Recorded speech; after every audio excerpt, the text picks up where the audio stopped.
ओम शांति। शांति के सागर बाबा ने हम बच्चों को ओम शांति का अर्थ अनेक बार समझाया है और हर बार शब्द वही है, उसमें रहस्य और कितना गहरा है और ओम शांति के साथ और कितनी बातें संबंधित हैं।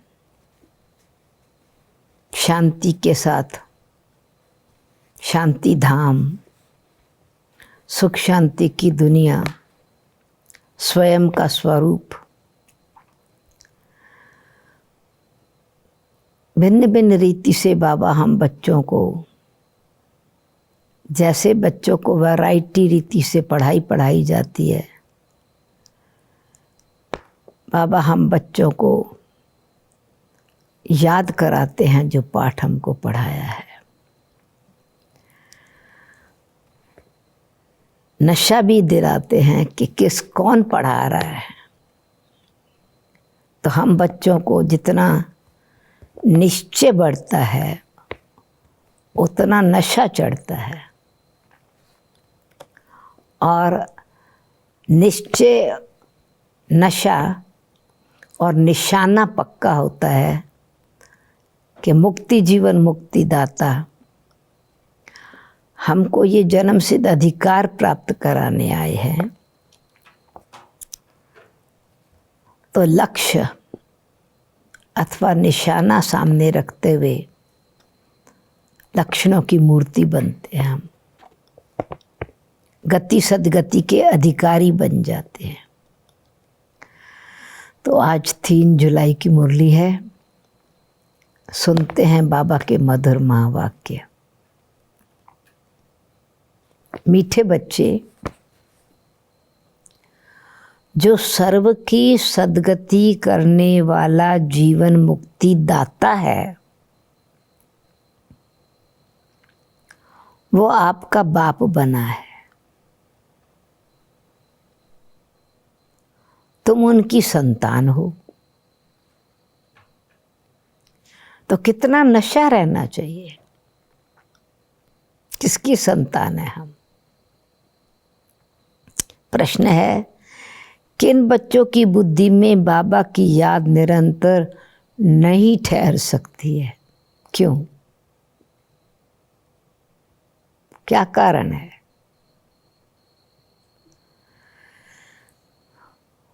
उत्तर है, जिन्हें पूरा पूरा निश्चय नहीं है उनकी बुद्धि में याद नहीं ठहर सकती। हमको कौन सिखला रहे हैं वो जानते नहीं, तो याद किसको करेंगे? जो यथार्थ पहचान कर याद करते हैं उनके विकर्म विनाश होते हैं। बाप स्वयं ही आकर अपनी और अपने घर की यथार्थ पहचान देते हैं। ओम शांति। अब ओम शांति का अर्थ तो सदैव बच्चों को याद होगा। हम आत्मा हैं, हमारा घर है निर्वाण धाम व मूल वतन। बाकी भक्ति मार्ग में मनुष्य जो भी पुरुषार्थ करते हैं उनको पता नहीं कि कहाँ जाना है, सुख किस में है, दुख किस में है, कुछ भी पता नहीं। यज्ञ तप, दान पुण्य, तीर्थ आदि करते सीढ़ी नीचे उतरते ही जाते हैं। अभी तुमको ज्ञान मिला है तो भक्ति बंद हो जाती है। घंटे घड़ियाल आदि वह वातावरण सब बंद। नई दुनिया और पुरानी दुनिया में फर्क तो है ना। नई दुनिया है पावन दुनिया। तुम बच्चों की बुद्धि में है सुख धाम। सुख धाम को स्वर्ग, दुख धाम को नरक कहा जाता है। मनुष्य शांति चाहते हैं परंतु वहां कोई भी जा नहीं सकते। शांति धाम में बाप कहते हैं जब तक यहाँ भारत में मैं न आऊं, खुद आके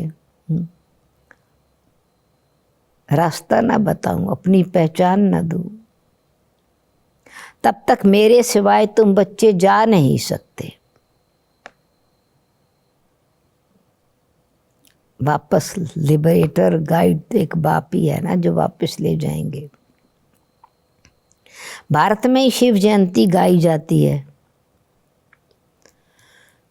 तो निराकार परमपिता परमात्मा है निराकार, फिर अपनी पहचान मनुष्यात्मा को देनी है, साकार मनुष्यात्मा को देनी है। तो निराकार जरूर साकार में आएगा ना, साकार तन में आएगा। शरीर बगैर आत्मा कुछ कर सकती है क्या? इसलिए शरीर का पर काया आधार लेना पड़ता है। शरीर बगैर तो आत्मा भटकती रहती है, दूसरे तन में प्रवेश कर लेती है।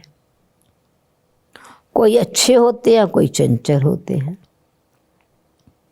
एकदम तवाई बना देती है, यानी पागल बना देती है, रेस्टलेस बना देती है, वायलेंट बना देती है। आत्मा को शरीर जरूर चाहिए। तो वैसे ही परमपिता परमात्मा को शरीर न हो तो भारत में क्या आकर के करेंगे? भारत ही अविनाशी खंड है। सतयुग में एक ही भारत खंड है और सब खंड विनाश हो जाते हैं।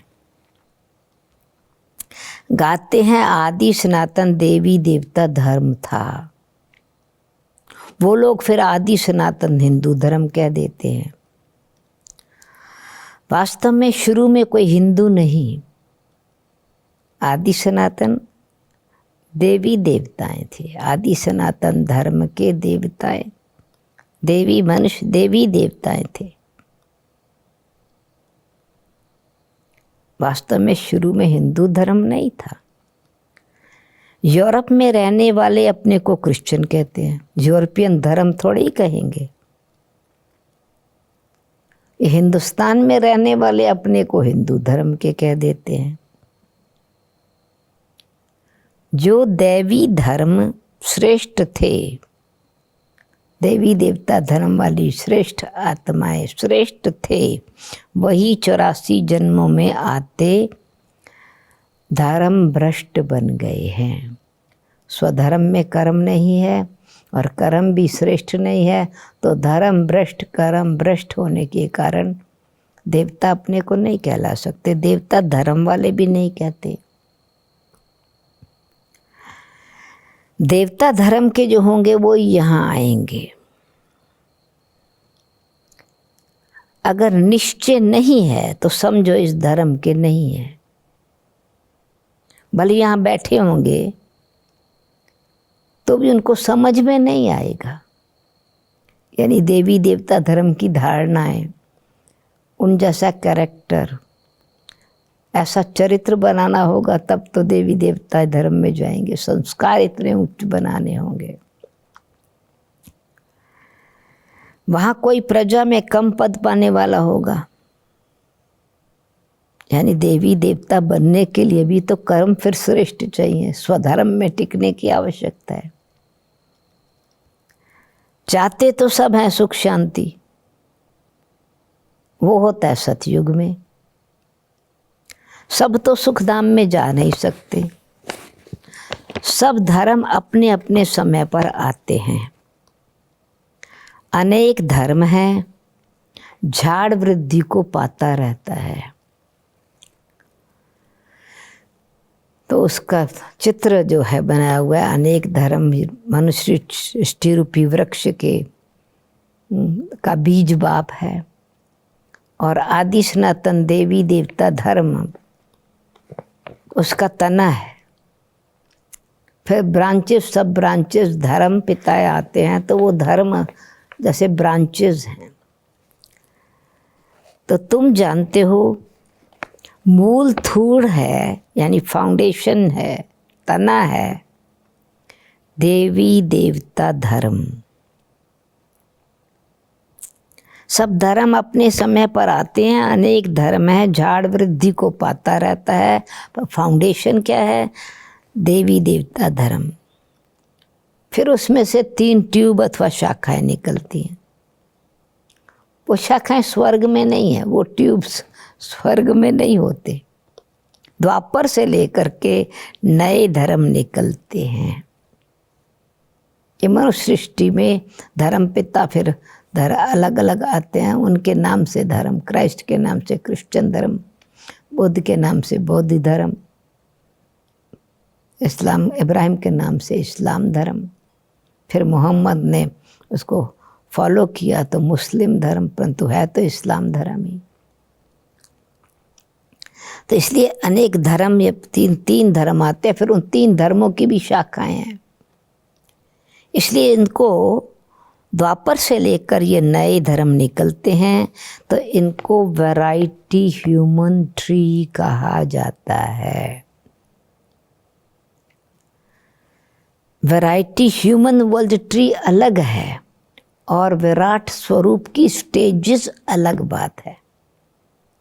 जब वैरायटी स्टेजेस जो हैं वो सतो प्रधान, सतो, रजो, तमो, देवता, क्षत्रिय, वैश्य, शूद्र, परंतु ये धर्म अलग, 3 धर्म, वैरायटी धर्म अलग एस्पेक्ट है, विराट रूप अलग है। ये वैरायटी धर्मों का झाड़ है, किस्म किस्म के मनुष्य हैं। तुम जानते हो कितने धर्म हैं। सतयुग में तो एक ही धर्म था, नई दुनिया थी। बाहर वाले भी जानते हैं, भारत ही प्राचीन बहिष्ठ था, फॉरेनर्स भी जानते हैं। भारत बहुत शाहूकार था, इसलिए भारत को बहुत मान मिलता है। भारत को सोने की चिड़िया कहते, स्वर्ग सुखधाम स्वर्णिम दुनिया कहते। वैकुंठ, पैराडाइज, बहिष्ठ, ये भारत के ही नाम है। और फिर इतना भारत जो शाहूकार था, माला माल था। अब आप सोचिए, आज इतनी यादगार में भी आज लक्ष्मी जी की, महालक्ष्मी की पूजा करते हैं तो समझते हैं धन, घर से धन धान्य से घर भर जाएगा। और जब श्री लक्ष्मी जी चैतन्य में राज करती होंगी, श्री लक्ष्मी नारायण का राज्य होगा, तो संपत्ति कितनी होगी। भारत की स्वर्णिम, भारत की महिमा। भारत ही शाहूकार था, इतना शाहूकार, तो बाप कहते हैं सबसे जास्ती रहमदिल तो ईश्वर ही है। वो आते फिर भारत में ही है, गरीब को फिर से शाहूकार बनाने। गरीबों पर जरूर शाहूकार ही रहम करेंगे ना। तो वेल्दीएस्ट कौन, सबसे शाहूकार कौन? बाप है बेहद का शाहूकार। जेनरस हार्ट है ना, ऊंचे ते ऊंच बनाने वाला है। रहमदिल बादशाह कहा जाता है ना, इतनी महिमा है उनकी। तो तुम किसके बच्चे बने हो? ऊंचे ते ऊंचे, शाहूकार ते शाहूकार, भरपूर है ना। शिव का भंडारा सदा भरपूर, काल कंटक सब दूत नामा। उनके राज्य में जब वो राज्य स्थापन करते तो उनके उस राज्य में भी सदा सुख आनंद है। तो बाबा कहते तुमको कितना नशा होना चाहिए, किसके बच्चे हो? सबको नशा है ना। हम परम पिता परमात्मा शिव की संतान है। किसकी संतान है? सर्वशक्तिवान की संतान है। शाहूकारों से मोस्ट शाहूकार, अल्टीमेट, जिन अनंत हर प्रकार की बेहद के भंडार जिनके, हम शिव की संतान है। उनकी महिमा, उनको ही मुक्ति, जीवन मुक्ति दाता कहा जाता है। जीवन मुक्ति पहले पहले सतयुग में होती है। जीवन में रहते हैं सब प्रकार के बंधनों से मुक्त। यहाँ तो है जीवन बंध।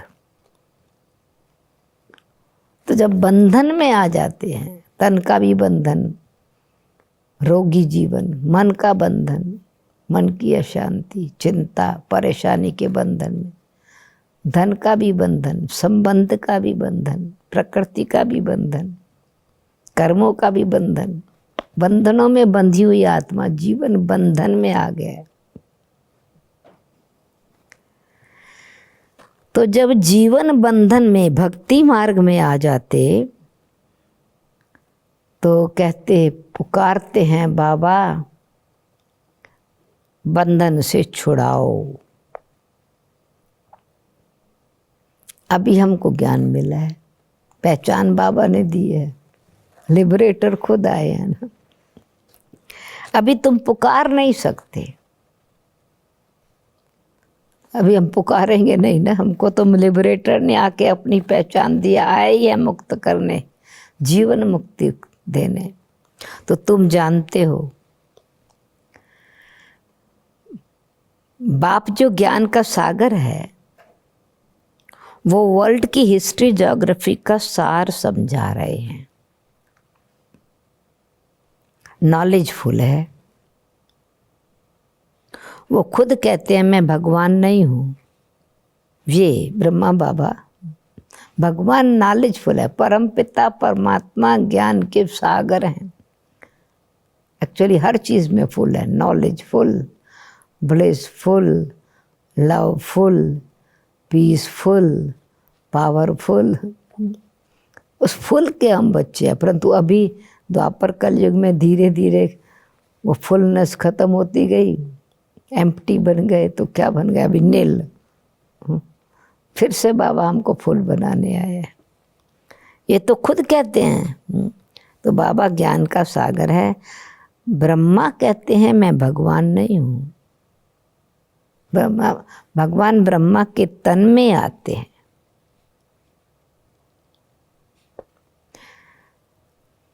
तो बाप कहते हैं तुम्हें देह से न्यारा देही अभिमानी बनना है। जो सदा अशरीरी है, देह से न्यारा है, वो हमको कहता है तुम भी देह से न्यारे अशरीरी बन जाओ। सारी दुनिया को, अपने शरीर को भी भूलना है। ये यानी ब्रह्मा बाबा मनुष्य रूप है, ये भगवान नहीं है। तो बाप इस दादा के तन में आते हैं तो कहा जाता है बाप दादा। दादा मीन्स बड़ा भाई, बाप मैंने पिता। तो परम पिता परमात्मा हम बच्चों को ज्ञान सुनाने, मुक्त करने, जीवन मुक्ति देने इस साधारण तन अथवा दादा में आते हैं। तो कंबाइंड फॉर्म तो कहा जाता है बाप दादा। बाप है ऊंचते ऊंच और दादा ये मनुष्य तन है, ये पतित पुराना तन है। लास्ट जन्म सृष्टि चक्र में आते हुए अनेक जन्मों के 84 जन्मों के लास्ट जन्म में परमात्मा ने इस तन में प्रवेश किया, इसलिए कहा जाता है पतित पुराना तन है। महिमा सारी एक की है,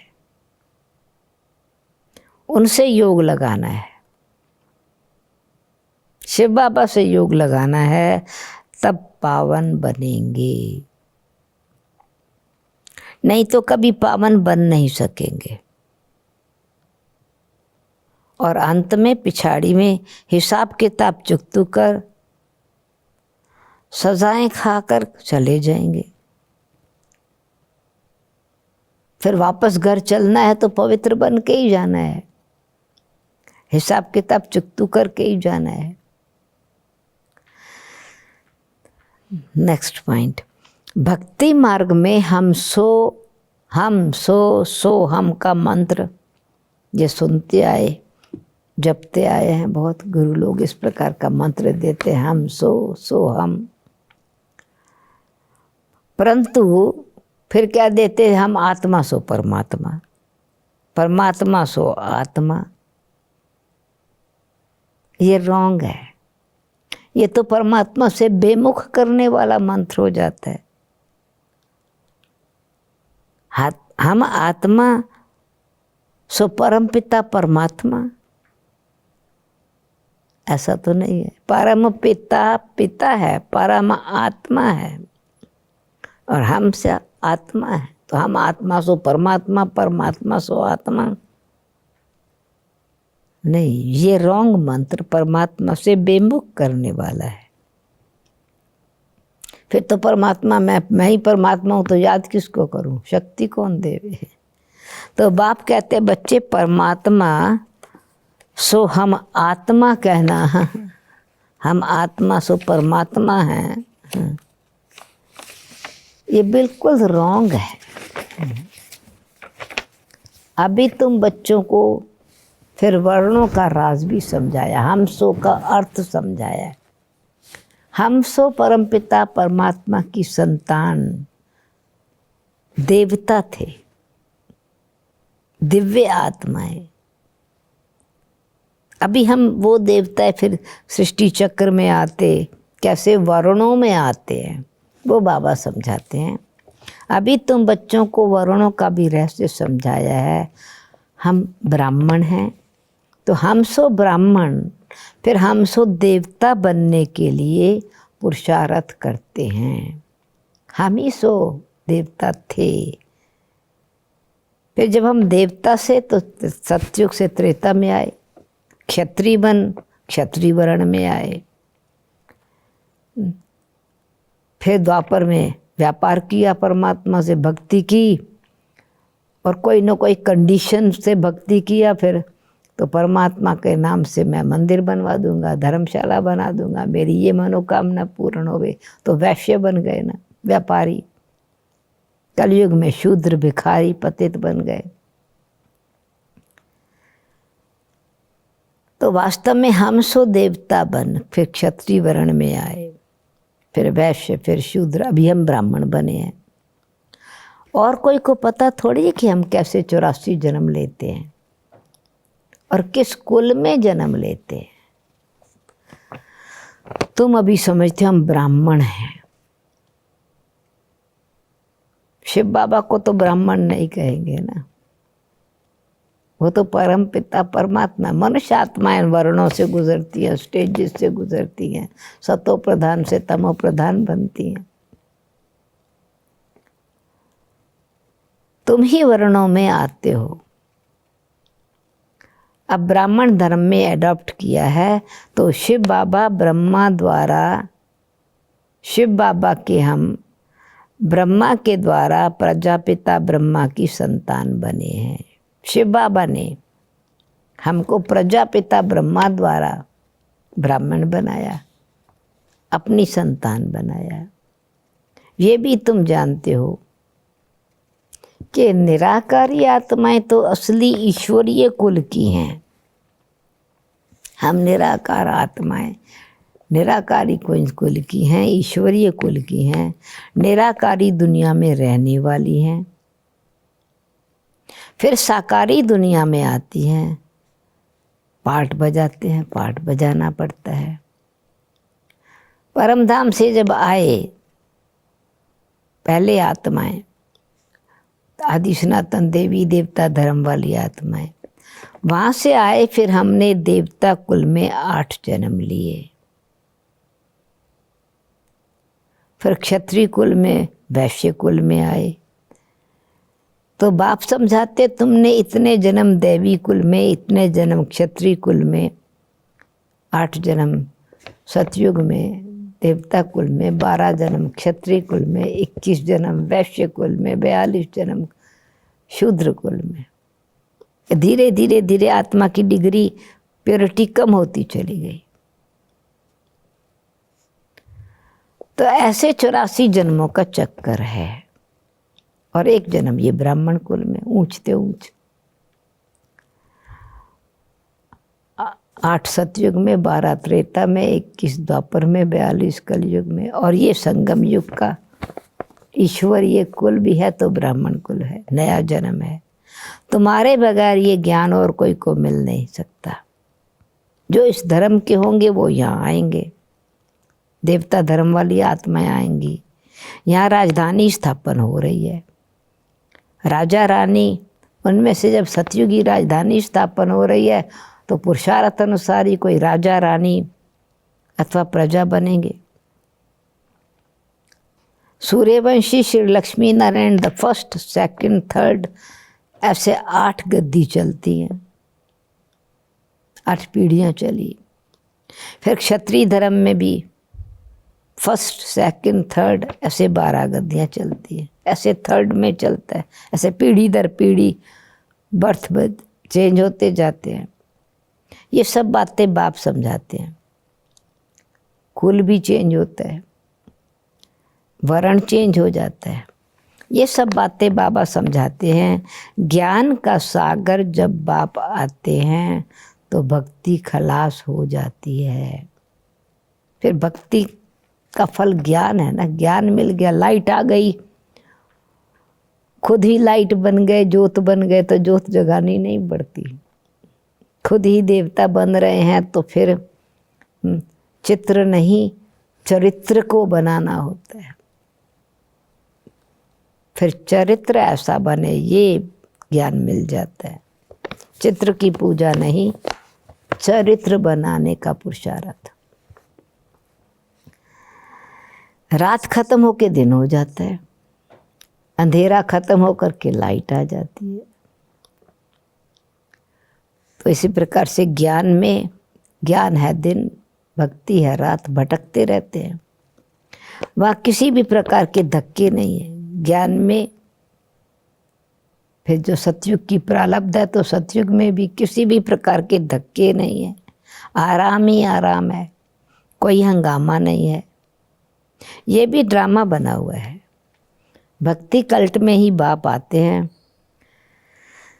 और अब सबको वापस ज़रूर जाना है। फिर नंबरवार उतरते हैं। क्राइस्ट आएंगे, फिर उनके धर्म वाले भी आते रहेंगे। परमधाम से भी फिर ऐसे आत्माएं नंबरवार उतरती हैं, नंबरवार क्रिश्चियन धर्म आते हैं।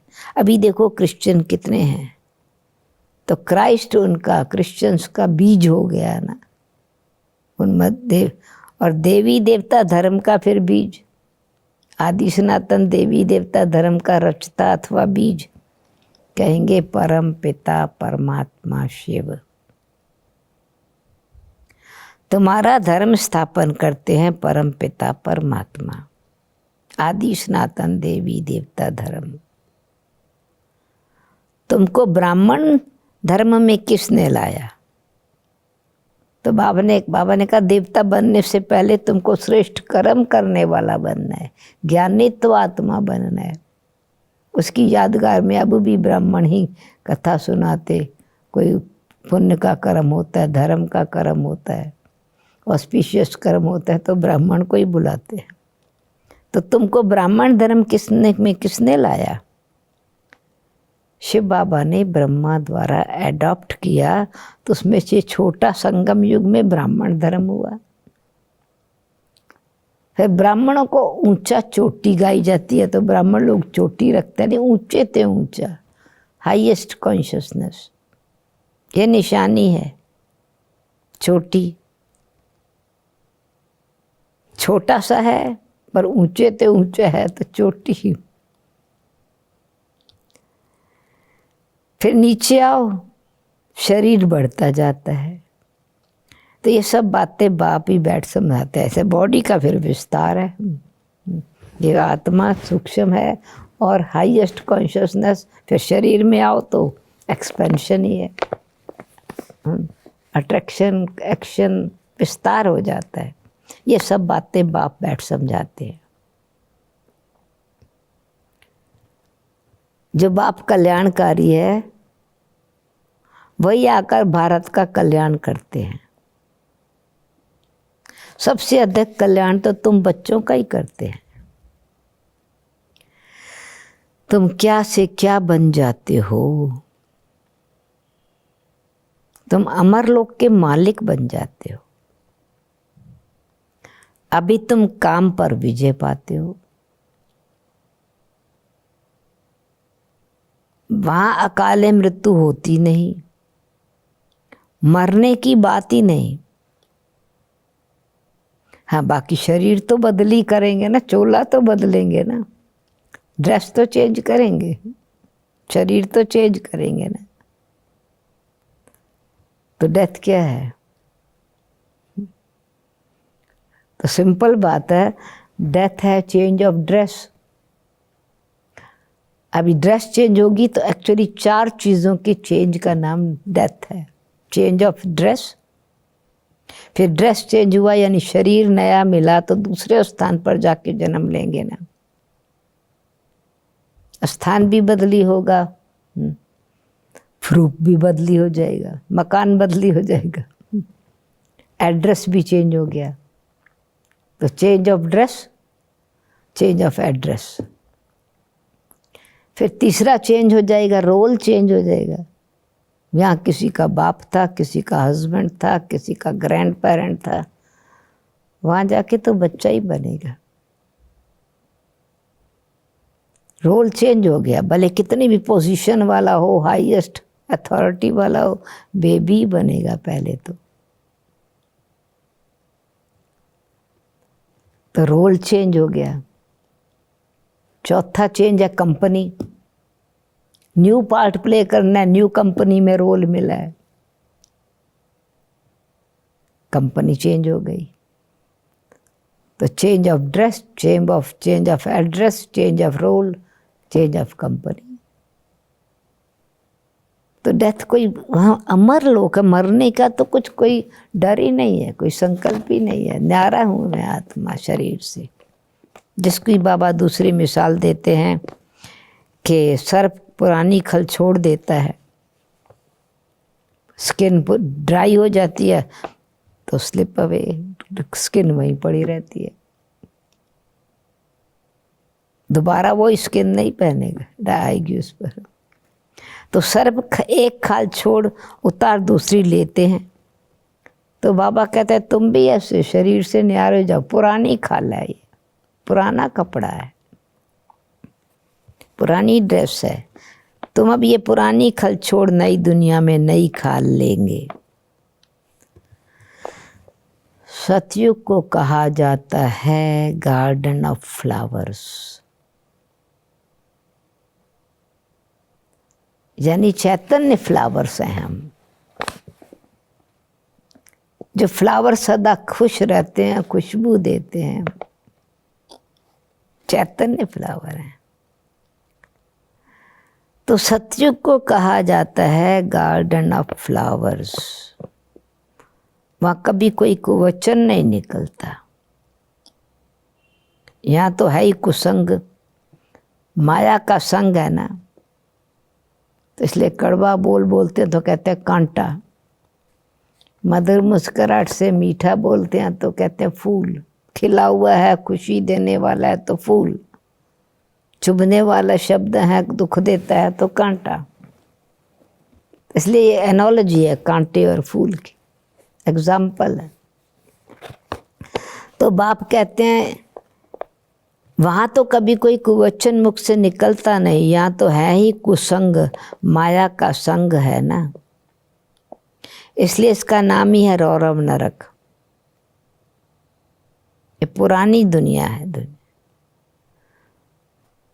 तो बाबा मिसाल देते, अब ये खाली करने का समय आ गया है पुरानी दुनिया को।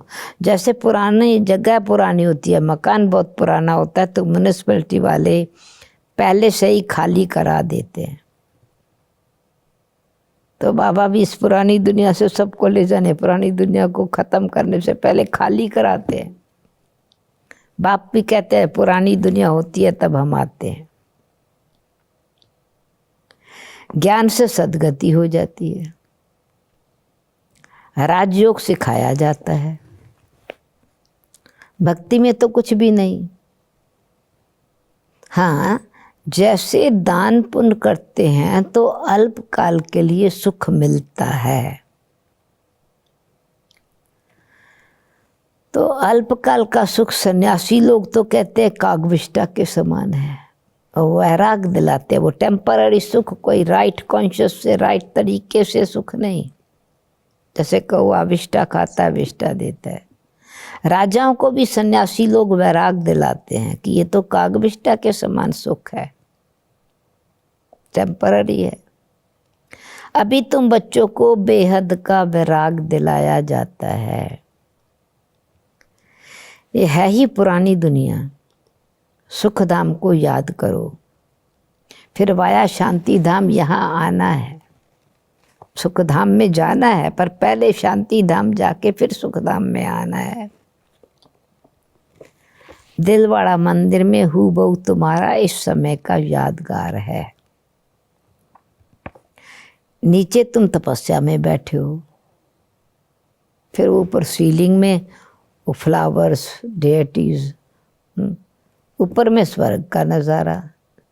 नहीं तो स्वर्ग कहाँ दिखा, में ऊंचा दिखाना है ना, तो सीलिंग में दिखा दिया, छत पर दिखा दिया। फिर मनुष्य मरते तो कहते स्वर्ग पधारा। तो स्वर्ग को ऊपर समझते हैं, परंतु ऊपर में कुछ है नहीं। स्वर्ग भी इसी सृष्टि पर बनता है। भारत ही स्वर्ग और भारत ही नरक बनता है, सुखधाम बनता है, दुखधाम बनता है। ये मंदिर पूरा यादगार है।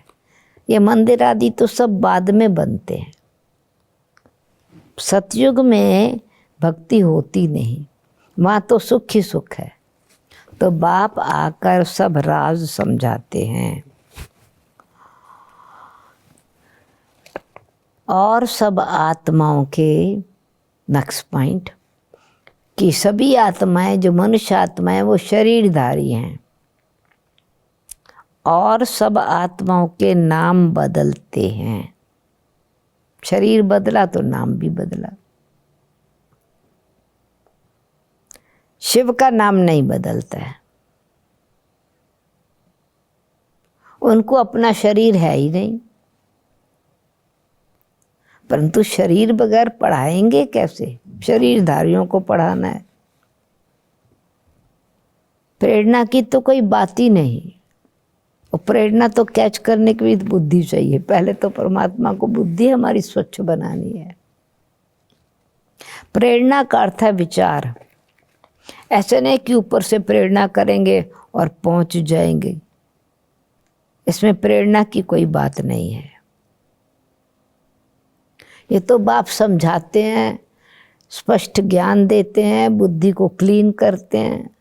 योग हमारा उनसे पढ़ाई पढ़ते हैं तो बुद्धि योग जुटता है, तब धीरे धीरे निश्चय होता है और समझ में आती हैं बातें। तो प्रेरणा से तो कैसे कैच करेंगे? तो इसमें प्रेरणा की तो कोई बात ही नहीं है। जिन बच्चों को बाप की पूरी पहचान नहीं है, निश्चय नहीं है, उनकी बुद्धि में याद भी ठहरेगी नहीं कि हमको कौन सिखला रहा है। वो जानते ही नहीं है, तो याद किसको करेंगे? बाप की याद से ही तुम्हारे विकर्म विनाश होंगे। जो जन्म जन्मांतर लिंग को ही याद करते हैं, समझते हैं कि ये परमात्मा है, उनका ये चिन्ह है। वो शिवलिंग ज्योतिर्लिंगम, ज्योति का ही लिंग है, वो निराकार है, साकार नहीं है। यानी फीमेल मेल ज्योत, स्त्रीलिंग पुल्लिंग, ये तो साकार मनुष्य के चिन्ह है। परमात्मा तो इस लिंग से भी, जेंडर से भी परे है, निराकार है, आत्मा है।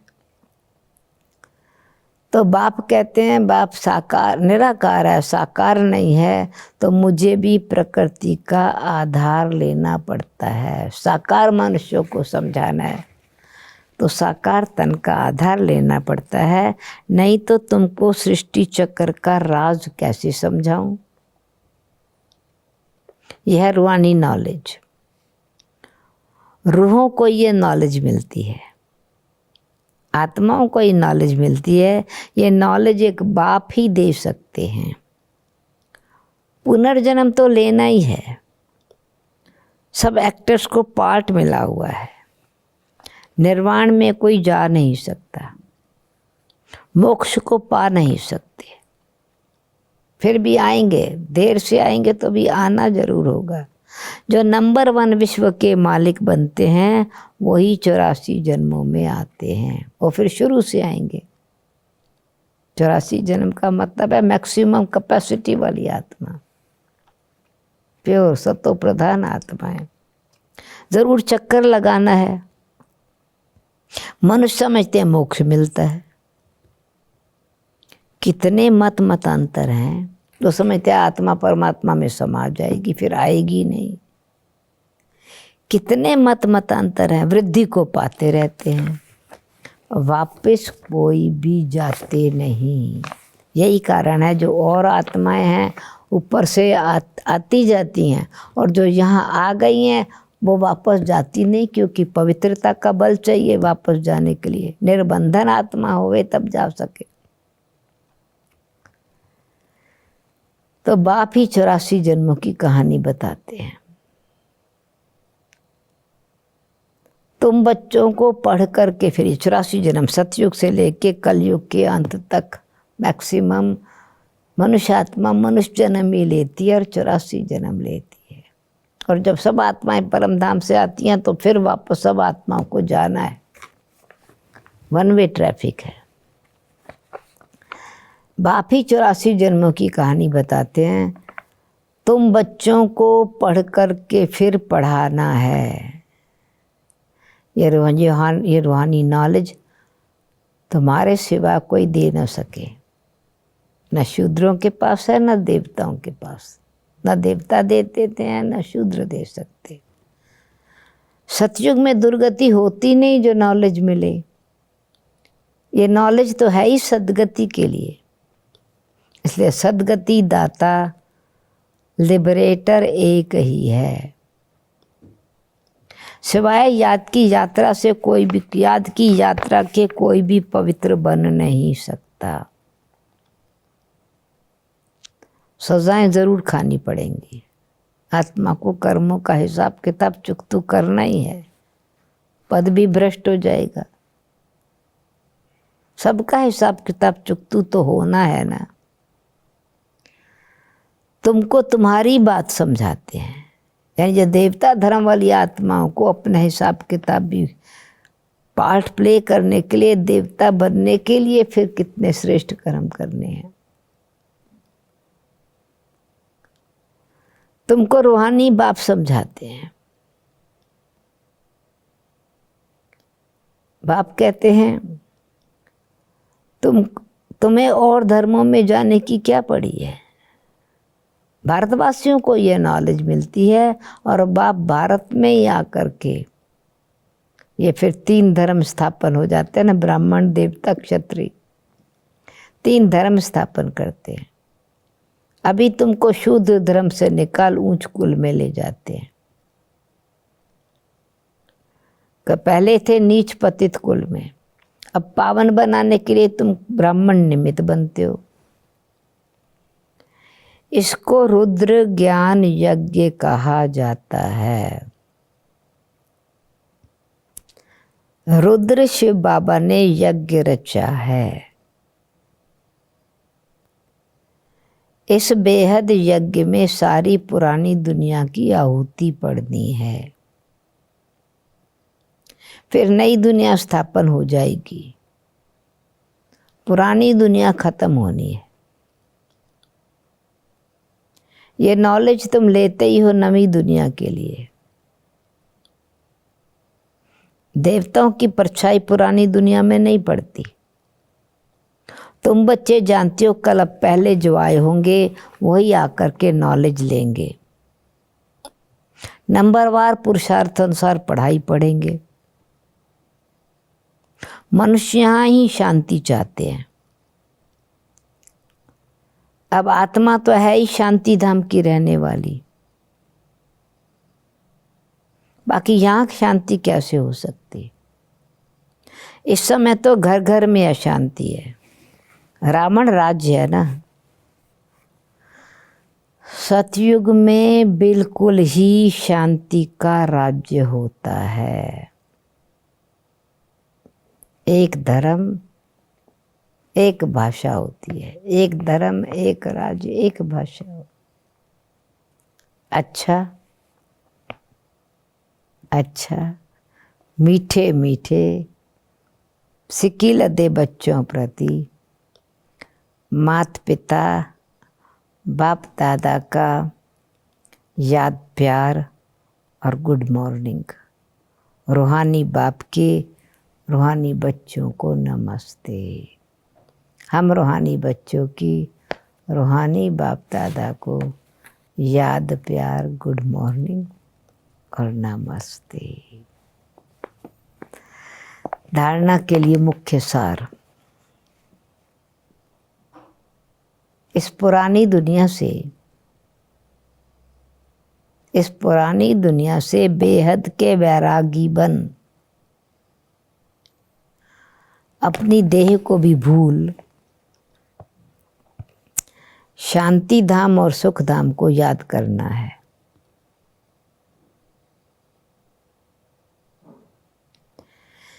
निश्चय बुद्धि बन याद की यात्रा में रहना है।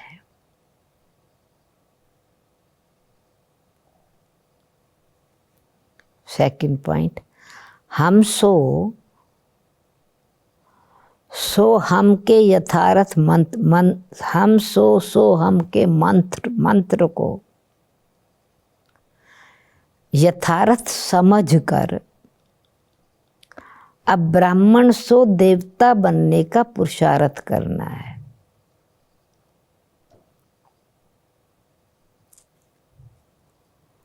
हम ब्राह्मण सो देवता, हम ही देवता थे फिर से देवता बनना है। तो सभी को इसका यथार्थ अर्थ समझाना है। वरदान। 3 सेवाओं के बैलेंस द्वारा सर्वगुणों की अनुभूति करने वाले सर्वगुण मूर्त भव। 3 सेवाओं के बैलेंस द्वारा सर्वगुणों की अनुभूति करने वाले गुण मूर्त भव।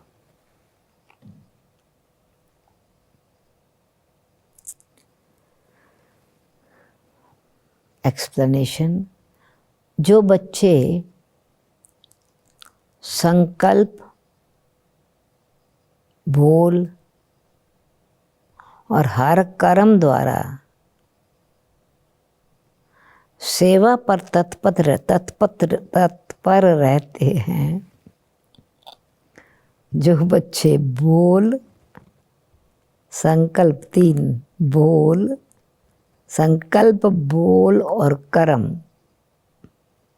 तीनों द्वारा सेवा पर तत्पर रहते हैं, वही सफलता मूर्त बनते हैं। तीनों में मार्क्स समान है। सारे दिन में 3 सेवाओं का बैलेंस है, तो पास विद ऑनर व गुणवान बन जाते हैं।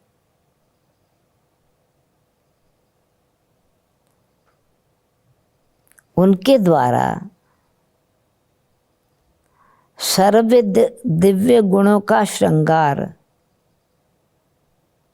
स्पष्ट दिखाई देता है।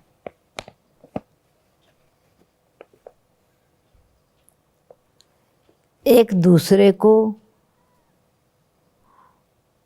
बाप के गुणों का व स्वयं की धारणा के गुणों का सहयोग देना ही गुण मूर्त बनना है। एक दूसरे को बाप के गुणों का व स्वयं की धारणा के गुणों का सहयोग देना ही गुण मूर्त बनना है।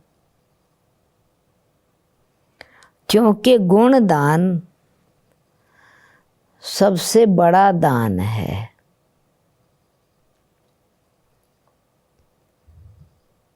स्लोगन,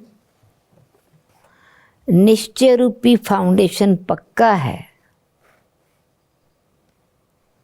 निश्चय रूपी फाउंडेशन पक्का है तो श्रेष्ठ जीवन का अनुभव स्वतः होता है।